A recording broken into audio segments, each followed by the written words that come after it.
నమస్కారం. ప్రతిధ్వని కార్యక్రమానికి స్వాగతం. దేశ ఖనిజ సంపద అక్రమార్కుల పాలవుతోంది. వేల కోట్ల విలువైన ఇనుము, మ్యాంగనీస్ ముడి ఖనిజాన్ని పలు కంపెనీలు అక్రమంగా తవ్వి సొమ్ము చేసుకున్నాయి. ఒడిశాలో 60,000 కోట్లు, జార్ఖండ్లో 22,000 కోట్ల ఖనిజ సంపద నిబంధనలకు విరుద్ధంగా దోపిడీకి గురైంది. పలు కంపెనీలు ఇష్టారాజ్యంగా లీజు పరిధిని దాటుతూ అవినీతికి పాల్పడ్డాయి. వివిధ రాష్ట్రాల్లో జరిగిన అక్రమ తవ్వకాల నిగ్గు తేల్చేందుకు కేంద్ర ప్రభుత్వం నియమించిన జస్టిస్ ఎంబీ షా కమిషన్ ఈ విషయాలను తేటతెల్లం చేసింది. ఈ నేపథ్యంలో గనుల అక్రమాలు, అవినీతిపై ప్రతిధ్వని ప్రత్యేక చర్చలు చేపట్టింది. ఈ చర్చలో పాల్గొంటున్న ప్రముఖులు ఎం పద్మనాభరెడ్డి గారు, forum for good governance secretary, Durgam Ravindra గారు, సీనియర్ పాత్రికేయులు టి లక్ష్మీరాణి గారు, వామపక్ష నాయకులు, రాజకీయ అంశాల విశ్లేషకులు మాల్యాద్రి గారు, తెలుగుదేశం పార్టీ నాయకులు, రాజకీయ అంశాల విశ్లేషకులు. పార్లమెంట్లో ప్రవేశపెట్టిన షా కమిషన్ నివేదికపై ఇప్పుడు కథనం.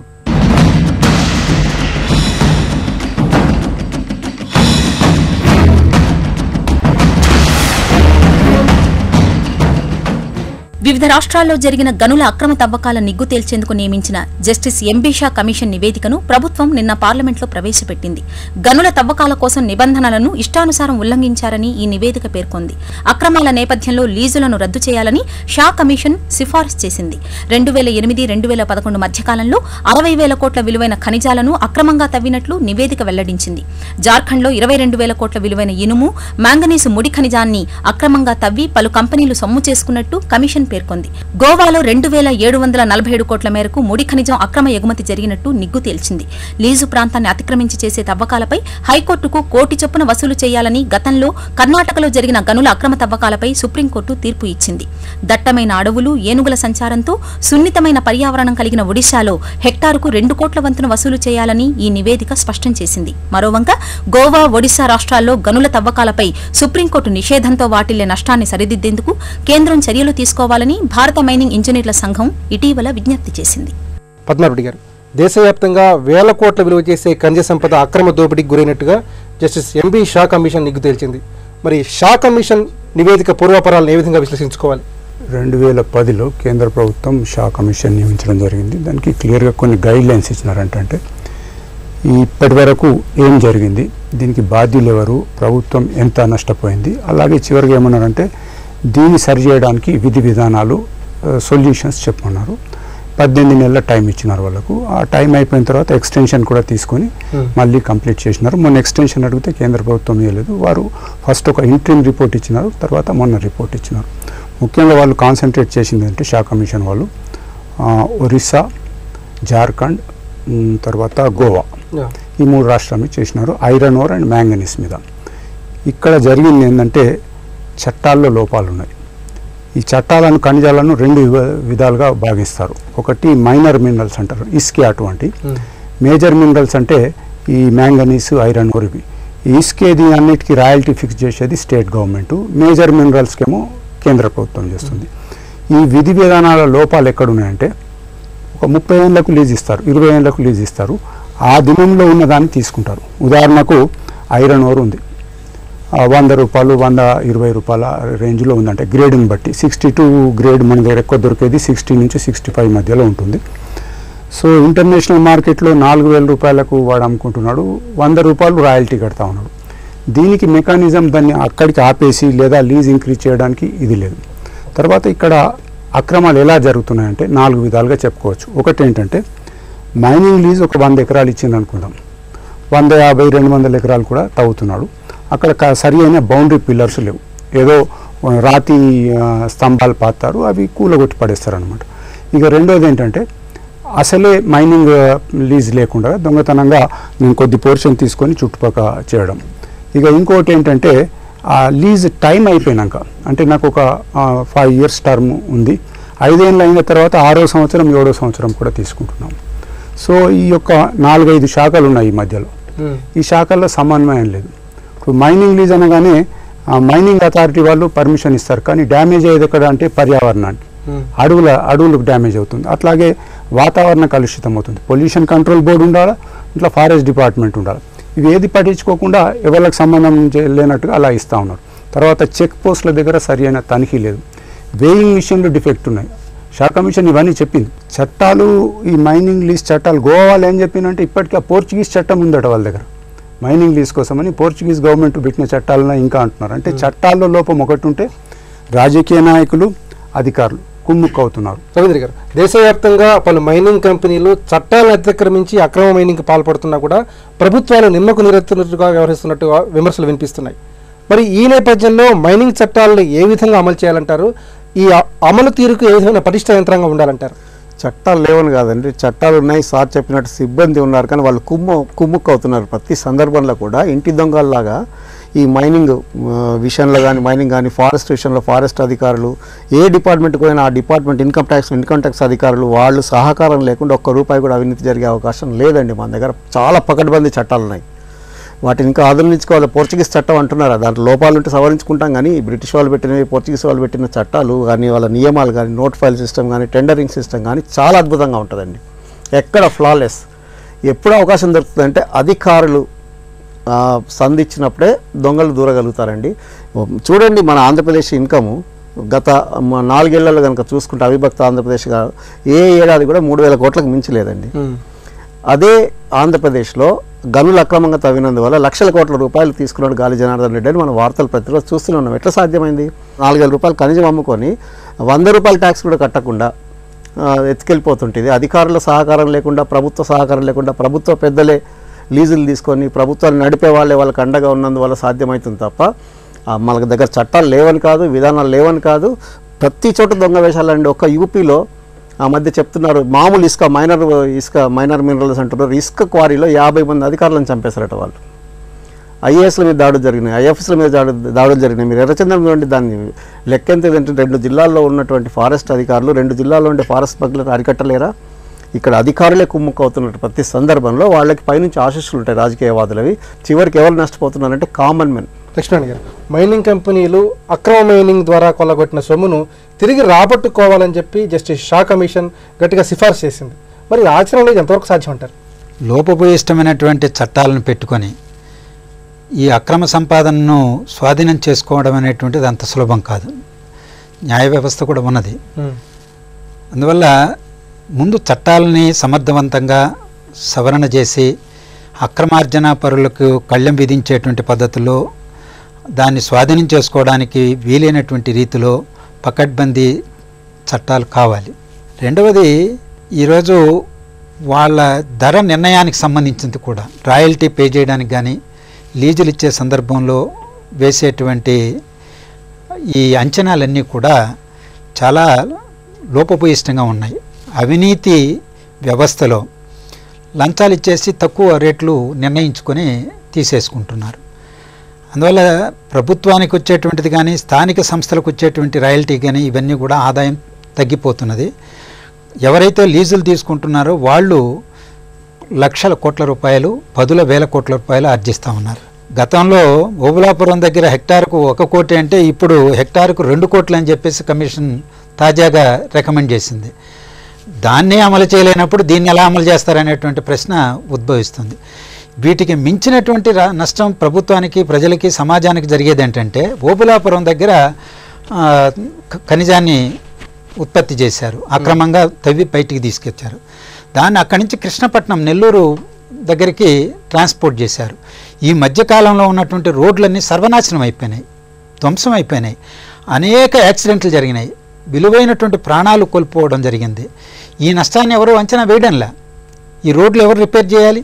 దానికి డబ్బులు ఎక్కడి నుంచి వస్తుంది, నిధులు ఎక్కడి నుంచి వస్తాయి? ఈ చనిపోయినటువంటి వాళ్ళ యొక్క కుటుంబాల పరిస్థితి ఏంటి? అలాగే అక్రమ రవాణా గోవా నుంచే కాదు, కృష్ణపట్నం నుంచి కూడా జరిగింది. తీసుకెళ్తున్నటువంటి ఒక లారీకి తూకం వేస్తారు, ఆ లారీలో కూడా ఎగ్జాక్ట్గా ఎంత తీసుకెళ్తున్నారో దాని అంతటికి తూకం బిల్లు వేయరు అని ఒక లారీ బదులు 10 లారీలు వెళ్ళిపోతుంటాయి. అక్రమ రవాణా అక్రమ తవ్వకమే కాదు, అక్రమ రవాణా జరుగుతున్నది. 1 టన్ను ట్రాన్స్పోర్ట్ చేస్తున్నామని చెప్పేసి 100 టన్నులు తీసుకెళ్ళి విదేశాలకు తీసుకెళ్ళిపోతున్నారు. చైనా అత్యధికంగా లబ్ధి పొందినటువంటి దేశం ఈ విధమైనటువంటి దీనివల్ల. దానికి దృష్టిలో పెట్టుకుని షా కమిషన్ ఏం చెప్పింది? ఇంకొకటి, ఈ ఇనుప ఖనిజం ఎగుమతి పైన నిషేధం పెట్టమన్నారు, కానీ ప్రభుత్వం దాన్ని అంగీకరించాల. మాజేంద్ర గారు, గనుల కేటాయింపులో కీలకమైనది భూ సర్వే. ఈ భూ సర్వేకి సంబంధించి ఇంకా పాతకాల విధానాలే అమలు చేయడం వల్ల ఇన్ని అక్రమాలు చోటు చేసుకుంటున్నాయని స్పష్టంగా మనకు తెలుస్తోంది. మరి ఈ పరిస్థితుల్లో ఈ భూ సర్వేని శాస్త్రీయబద్ధంగా ఆధునిక రీతిలో నిర్వహించడానికి ఎలాంటి కీలకమైన చర్యలు చేపట్టాలి? భూ సర్వేలో లోపాలు ఒక కారణం, లేదా చట్టాల్లో ఉండే లొసుకులు అది ఒక కారణం. ఆ ప్రధానమైన కారణం రాజకీయ పార్టీల యొక్క చిత్తశుద్ధి. కమిషన్ కూడా చెప్పింది, ఎంబీ షా కమిషన్. ఇవి నిరోధింపబడాలంటే ఈ అక్రమాలకు పాల్పడ్డ వాళ్ళ లైసెన్సులు రద్దు చేయాలి ఫస్ట్, వాళ్ళు ఇచ్చిన రికమెండేషన్. అదే రకంగా రెండోది, అక్రమానికి పాల్పడ్డ అధికారులపై చర్య తీసుకోవాలి, రెండవ రికమెండేషన్. మూడవ రికమెండేషన్, ఈ అక్రమ సొమ్ముని ప్రభుత్వం స్వాధీనం చేసుకోవాలి. ఇవి చేసుకోవాల్సింది ఎవరు? ఈ లీజు రద్దు చేసి వాళ్ళ అక్రమ ఆస్తులు కానీ స్వాధీనం చేసుకున్నట్టయితే రెండోసారి ఇంకా ఇట్లా జరగద్దా?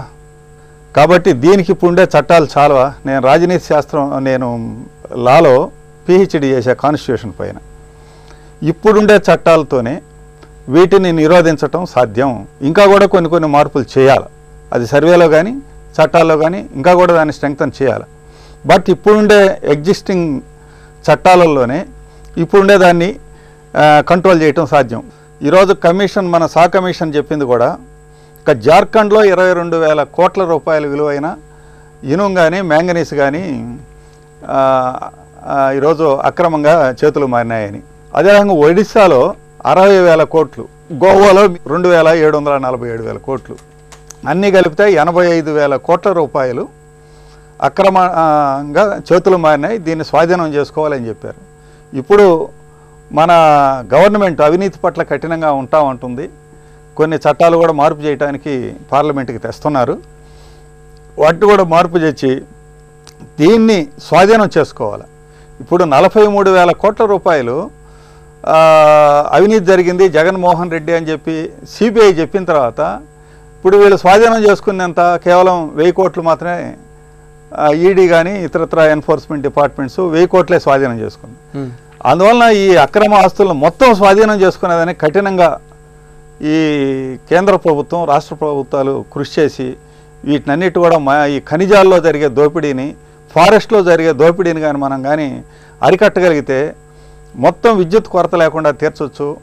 అదే రకంగా ఈ గంగా కావేరి ఇలాంటి పథకాలన్నిటి కూడా లింక్ చేసి మొత్తం ప్రతి ఎకరాకి నీళ్ళు ఇవ్వచ్చు.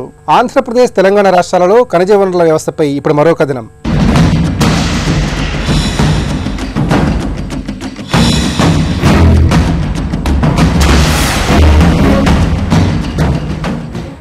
ఆంధ్రప్రదేశ్, తెలంగాణ రాష్ట్రాల్లో ఖనిజ వనరులు పుష్కలంగా ఉన్నాయి. అయితే సంస్థాగత నిర్వహణ లోపాలు, లోపభూయిష్ట విధానాలలో గనులు, భూగర్భ వనరుల వ్యవస్థ అస్తవ్యస్తంగా తయారయ్యింది.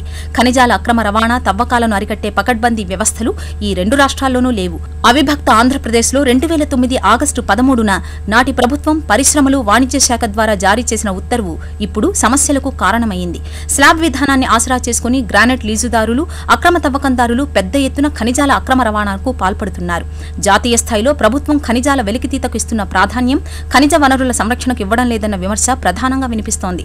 దీనికి తోడు చిన్న తరహా ఖనిజాల విషయంలో దేశమంతటికీ వర్తించే ఏకరూప విధానం లేకపోవడంతో ఆయా రాష్ట్ర ప్రభుత్వాలు ఇష్టానుసారం నియమ నిబంధనలు రూపొందించుకుంటున్నాయి. రాష్ట్రం అవిభక్తంగా ఉన్నప్పుడు అప్పటి వైఎస్ సర్కారు అనుసరించిన విధానాలు ఖనిజ వనరుల దోపిడీకి ఊతమిచ్చాయి. ఓబులాపురంలో విచ్చలవిడిగా సాగిన ఇనుప ఖనిజం తవ్వకాలే అందుకు ఉదాహరణ. పద్మారెడ్డి గారు, ఇప్పుడు ఖనిజాల తవ్వకాల అనుమతులకు సంబంధించి దేశవ్యాప్తంగా ఏకరూప విధానం లేకపోవడం వల్లే ఇన్ని రకాల అవినీతి అక్రమాలు చోటు చేసుకున్నాయని స్పష్టమవుతుంది. మరి ఈ పరిస్థితుల్లో పటిష్టమైన మైనింగ్ వ్యవస్థ కొనసాగడానికి ఎలాంటి మైనింగ్ చట్టాలు ఉండాల్సిన అవసరం ఉందంటారు? మైనింగ్ అన్నది రాష్ట్ర సబ్జెక్ట్, స్టేట్ సబ్జెక్ట్ కాబట్టి ప్రతి రాష్ట్రం తనకు అనువుగా చట్టాలు చేసుకుంది. ఒక సెంట్రల్ గట్టి యాక్ట్ రావాల్సిన అవసరం ఉంది. అలాగే ఏ కమిషన్ అయినా ఆయన రిపోర్ట్స్ ఇచ్చిన తర్వాత దానికి ప్రభుత్వ శాఖలు యాక్షన్ టేకన్ రిపోర్ట్ అని ఇస్తాయి. ఏమేమి యాక్షన్ తీసుకున్నాం, కమిషన్ ఈ మాదిరిగా చెప్పింది, ఈ మాదిరిగా చెప్పిందని. యాక్షన్ టేకన్ రిపోర్ట్ చూస్తూ ఉంటే పిల్లగాళ్ళు జవాబు ఇచ్చినట్టుంది. కేంద్ర ప్రభుత్వం ఇచ్చిన జవాబు ఎందుకు పనికిరాదు. ఏమన్నారు, పర్యావరణం బాగా దెబ్బతింటుంది కాబట్టి ఫారెస్ట్ డిపార్ట్మెంటు వాళ్ళకు కూడా పర్మిషన్ ఇవ్వాలంటే మీరు పంపిన సమాచారాన్ని ఫారెస్ట్ డిపార్ట్మెంట్కు పంపినాం. రిప్లైస్ ఇచ్చాడు. గట్టిగా యాక్షన్ తీసుకోవాలి దాని మీద. ఇంకోటి ఏమన్నారంటే అధికారుల మీద యాక్షన్ తీసుకోవాలంటే దానికి రూల్స్ ఉంటాయి, సర్వీస్ రూల్స్ ఉంటాయి, వాళ్ళ మీద ఎంక్వైరీ చేసి యాక్షన్ తీసుకుంటారు. ఈ మాదిరిగా తప్పించుకోవడానికి ప్రయత్నం చేసినారు కానీ ఫిక్సింగ్ ద రెస్పాన్సిబిలిటీ అది పొలిటీషియన్ కానీ అధికారి కానీ అది చేయలేదు. ఇంకోటి కొన్ని కమిషన్ రిపోర్ట్స్లో కూడా కొన్ని అభ్యంతరకరం ఉన్నాయి. ఏంటంటే అసలు ఎక్స్పోర్టే వద్దన్నారు. మనకు చాలా ఫారిన్ ఎక్స్చేంజ్ దీంతో వస్తూ ఉంది. కాకపోతే గవర్నమెంట్ ఆఫ్ ఇండియా ఏమన్నదంటే ఇప్పుడు ప్రతి సంవత్సరం 150 మిలియన్ టన్స్ మనము ఐరన్ ఓర్ ఎక్స్పోర్ట్ చేస్తున్నాము. దాని మీద క్యాప్ పెడతాం. ఒక 50 మిలియన్ టన్స్ మేము ఎక్స్పోర్ట్ చేస్తాము, మిగిలింది ఆపుకుంటాం. అది చెడిపోయేది కాదు. భూమిలో ఉంటే ఇంకా 100 ఏళ్ళు 1000 ఏళ్ళు అయినా కానీ అట్లానే ఉంటుంది, అవసరం పడుతుంది మనకు. సో అదొకటి. దీని మీద ముఖ్యంగా ఏంటంటే రాయల్టీ అన్నది ప్రైజ్ లింక్డ్ రాయల్టీ ఉండాలి. షా కమిషన్ ఒక 2 కండిషన్స్లో సెక్షన్ 25(1) మార్పు చేయమన్నాడు. ఈ మాదిరిగా చేయడం, తర్వాత స్ట్రెంగ్తన్ చేయాలి యాక్షన్ ఇమీడియట్గా. అంటే ఇప్పుడు మనం ఏసీబీ కేసులు చూస్తూ ఉంటాం. రెడ్ హ్యాండ్ పట్టుబడ్డా కానీ ఆయన కోట్ల రూపాయల ఆస్తిగా ఇచ్చేసుకున్నా దాన్ని తీసుకునే అధికారం ఇంకా చట్టాల్లో రాలేదు. రవీంద్ర గారు, గనుల్లో అక్రమ మైనింగ్ పాల్పడే కంపెనీల లీజు రద్దు చేయాలని, అలాగే వారికి సహకరించే అధికారులను కఠినంగా శిక్షించాలని షా కమిషన్ స్పష్టంగా పేర్కొంది. మరి ఇట్లాంటి శిక్షలు విధించే ప్రక్రియలో యంత్రాంగం పరంగా ఎలాంటి పటిష్టమైన చర్యలు అవసరం అంటారు? చిత్తశుద్ధి ముఖ్యమండి. మీరేం చేస్తారు, ఈ గనుల కంపెనీ లీజు రద్దు చేస్తే అతనే రేపు పొద్దున్న ఇంకో కంపెనీ పేరుతో వస్తాడు. అమ్మకానికి ఎప్పుడు మార్కెట్లో కంపెనీలు ఉంటాయి, ఇంకో కంపెనీ తీసుకొని వస్తాడు. ఇవన్నీ పై మేడిపండు సంస్కరణలతో లాభం లేదు. చిత్తశుద్ధి ముఖ్యం. ఒక మంత్రి గారు ఒక గనుల కంపెనీకి అతనే ఓనరు, బాగా డబ్బు సంపాదించి వాళ్ళకి చందాలు ఇవ్వడం ఎందుకు, నేనే మంత్రిని అయిపోవాలని ఇప్పుడు మనం గాలి జనార్దన్ రెడ్డి గారు చూస్తున్నాం. అతనే మంత్రి, అతనే లీజీ, అతనే నిందితుడు. ఎవరి మీద ఎవరు చర్య తీసుకోవాలి? ఇట్లా చూసుకుంటే ఇదంతా విషవాలయం లాగా, చిన్న విషవాలయం, దాన్ని ఛేదించే చిత్తశుద్ధి కావాలి. కానీ ఇవన్నీ పై మెరుగులు లాభం లేదండి. శతకోటి నిబంధనలకు అనంతకోటి అతిక్రమణలు అన్నట్టు వాళ్ళే నిబంధనలు విధిస్తారు సిన్సియర్ ఆఫీసర్లు. దాంట్లో ఉంటే దొంగ ఆఫీసర్లు అతిక్రమణకు దొడ్డిదారులు చూపిస్తారు. ఇది నివారింపబడాలి. అధికారుల్లో చిత్తశుద్ధి పెరగాలి. ముఖ్యంగా పాలకుడు ఎవరైతే ముఖ్యమంత్రి ఉంటారో వాళ్ళ లోపల సీరియస్నెస్ ఉంటే తప్ప ఇవేవి అరికట్టబడవండి. మీరు ఇంకా 100 చట్టాలు దండి, 1000 చట్టాలు దండి. అట్లాగే పార్టీల హెడ్స్ మారాలి. కానీ ఈ పై వాటితో ఏం లాభం లేదండి. షా కమిషన్ పాపం ఆయన సిన్సియర్ కాబట్టి సిస్టమేటిక్గా ఇచ్చాడు. లక్ష్మణ్ గారు, ఆంధ్రప్రదేశ్ తెలంగాణలో ఖనిజ సంపద అక్రమాలపై 2 రాష్ట్ర ప్రభుత్వాలు ఎలాంటి ప్రధానంగా దృష్టి కేంద్రీకరించాలంటారు? రాజకీయ నాయకులు, ప్రభుత్వంలో ఉన్నటువంటి వాళ్ళు, ప్రధానంగా పాలక పార్టీ, అధికార యంత్రాంగం, వ్యాపారస్తులు, ఈ గనుల యజమానులు, వీళ్ళు అపవిత్ర కలయికతో సహజ వనరులను కొల్లగొడుతున్నారు అనేటువంటిది నిర్ధారించబడింది. న్యాయస్థానాలు కూడా రుజువు చేసినాయి. అనేక మంది ఐఏఎస్ ఆఫీసర్లు జైలు పాలయ్యారు, రాజకీయ నాయకులయ్యారు. ఈ గనుల యజమానులు గాలి జనార్దన్ రెడ్డి లాంటి వాళ్ళు అయ్యారు. అందువల్ల బియాండ్ డౌట్ ఇప్పుడు దాంట్లో వీళ్ళ మధ్య అపవిత్ర కలయిక లేదు అని ఎవడన్నా అంటే చిన్న పిల్లవాడు కూడా నమ్మే పరిస్థితి లేదు. ఆ పరిస్థితి రావడానికి దోహదపడినటువంటి విధానాలేంటి అనేది ముఖ్యమైనది. అందుకని ఈ విధానాలను ముందు సమీక్షించాలి. ఇందులో లోపభూయిష్టత ఉంటే వాటిని మార్చుకోవాల్సినటువంటి అవసరం ఉంది అనేది ముందు గుర్తించాలి. రెండవది, ఇవాళ ఓబులాపురం మైనింగ్ తీసుకున్నటువంటి పెద్ద మనిషి చరిత్రలో భయంకరమైనటువంటి తప్పులు చేశాడు. రాష్ట్ర సరిహద్దులనే చెరిచేసినటువంటి నేరం చేశాడు. మరి అతనికి ఏం శిక్ష? ఇంకా విచారణ జరుగుతూనే ఉన్నది. ఎంతకాలం జరుగుతుంది? ఇవాళ గాలి జనార్దన్ రెడ్డి మాఫియాకు మనకు కళ్ళ ముందు కనిపిస్తున్నటువంటి వ్యక్తి. అందువల్ల ఈ గనుల మాఫియా వాళ్ళను అరికట్టడానికి ఉన్న చట్టాలను పదును పెట్టాలి. ఇంకా ఏమైనా లోపభూయిష్టత ఉంటే వాటిని సానబట్టాలి, సవరణలు తీసుకురావాలి, స్ట్రెంగ్థన్ చేయాలి. ఇటువంటి వాళ్ళని కళ్ళెం విధించాలి. ఈరోజు 140,000 ఎకరాల భూమి అండి ఎలా ఇవ్వగలిగారు? బయ్యారం గనుల దగ్గర. దాని మీద రుజువైంది కదా, దాన్ని స్వాధీనం చేసుకుంటామని ప్రభుత్వం చెప్పింది కదా. అంటే ఇచ్చే ముందు అధికారికి తెలియదా? రికార్డులు తయారు చేసేటప్పుడు, ప్రతిపాదన చేసేటప్పుడు తెలియదు. అంటే అవినీతి. వీళ్ళందరూ ఒక మాఫియాగా కూడబలుకొని అపవిత్ర కలయికతో సహజ వనరులు కొల్లగొడుతున్నారు, పర్యావరణాన్ని ధ్వంసం చేస్తున్నారు. వారు అన్నట్టు గిరిజనులకి, ఎందుకంటే అటవీ ప్రాంతంలోనే ఈ ఖనిజ సంపద దొరికేది. మొదటి దెబ్బ, మొదటి గొడ్డలు పెట్టి పడేది గిరిజనులపైనే, వాళ్ళ ఉపాధిపైనే, వాళ్ళ సంస్కృతిపైనే. సహజ వనరులు కొల్లగొడుతున్నారు, గిరిజనులను ధ్వంసం చేస్తున్నారు, పర్యావరణం ధ్వంసం చేస్తున్నారు. దేశానికి ఇంత హానికరమైనటువంటి పని చేస్తున్నటువంటి పురరంగంలో బయటపడినటువంటి కేసులనైనా కఠినతరంగా శిక్షించడానికి ఎందుకు కేంద్ర రాష్ట్ర ప్రభుత్వాలు వెనకంజ వేస్తున్నాయనేటువంటిది ప్రజలు చేస్తున్నటువంటి ప్రశ్న. మాజీ గారు, దేశంలో ఖనిజ సంపదని పరిరక్షించే విషయంలో అక్రమార్కుల బారిన పడకుండా ఈ ఖనిజ సంపదను ఏ విధంగా రక్షించుకోవాలి? ముఖ్యంగా ఈ మైనింగ్ చట్టాలలో ఏ విధమైన మార్పులు తీసుకురావాలి? ఈ ఖనిజ సంపదను పరిరక్షించుకునే విషయంలో ఎలాంటి విధి విధానాలు తీసుకురావాలంటారు? ఖనిజ సంపద ప్రభుత్వానికి, ప్రజలకి ఉపయోగపడాలంటే మొదట మనకు కావాల్సింది నీతి నిబద్ధత కలిగిన రాజకీయ వ్యవస్థ రావాలి. అది ప్రస్తుతం కేంద్రంలో కానీ రాష్ట్రంలో కానీ అది వచ్చింది. ఇప్పుడు ఇతరత్ర సిద్ధాంతాలు ఏమన్నా ఉన్నాయండి. మోడీ రాగానే విదేశీ నల్లధనాన్ని తీసుకురావటం కోసం ఒక కమిటీ వేశాడు. ఈరోజు గతం కన్నా ఈరోజు కేంద్రంలో అవినీతి తగ్గింది. అదే రకంగా రాష్ట్రంలో కూడా ఎర్రచందనం అక్రమ రవాణా తగ్గింది. కాబట్టి ఇటు మనకి శుభ సూచకం. కేంద్రంలో రాష్ట్రంలో ఈరోజు అవినీతికి వ్యతిరేకమైన ప్రభుత్వాలు, ఆ రకమైన ముఖ్యమంత్రులు, ప్రధానమంత్రులు వచ్చారు. కాబట్టి గతంలో జరిగింది ఇప్పుడు జరగదంటే తగ్గుద్ది, బాగా తగ్గుద్ది. ఇప్పుడు ఇమీడియట్గా చేయాల్సింది వీళ్ళ ఆస్తుల్ని రికవర్ చేసుకోవటం మీద, నల్లధనాన్ని స్వాధీనం చేసుకోవటం, రప్పించడం ద్వారా విదేశాలలో ఉన్న నల్లధనాన్ని ముఖ్యంగా, అట్లాగే ఈ గుర్తించిన ప్రభుత్వాలు నిర్ధారించిన ఈ అవినీతి ఆస్తుల్ని రికవర్ చేయటం మీద ఇటు రాష్ట్ర ప్రభుత్వాలు కానీ కేంద్ర ప్రభుత్వం కానీ చేసి దాన్ని ఈరోజు విద్యుత్ ఉత్పత్తి కోసం కానీ, నీటి ప్రాజెక్టుల మీద కానీ, ఆరోగ్య వ్యవస్థ మీద కానీ, విద్యా వ్యవస్థ మీద కానీ మనం ఖర్చు పెట్టగలిగినట్లయితే చంద్రబాబు నాయుడు కోరుకున్నట్టు రాబోయే కాలంలో ప్రపంచంలో అమెరికా, చైనా తర్వాత భారతదేశం కూడా ఒక గొప్ప దేశంగా వచ్చే అవకాశం ఉంది.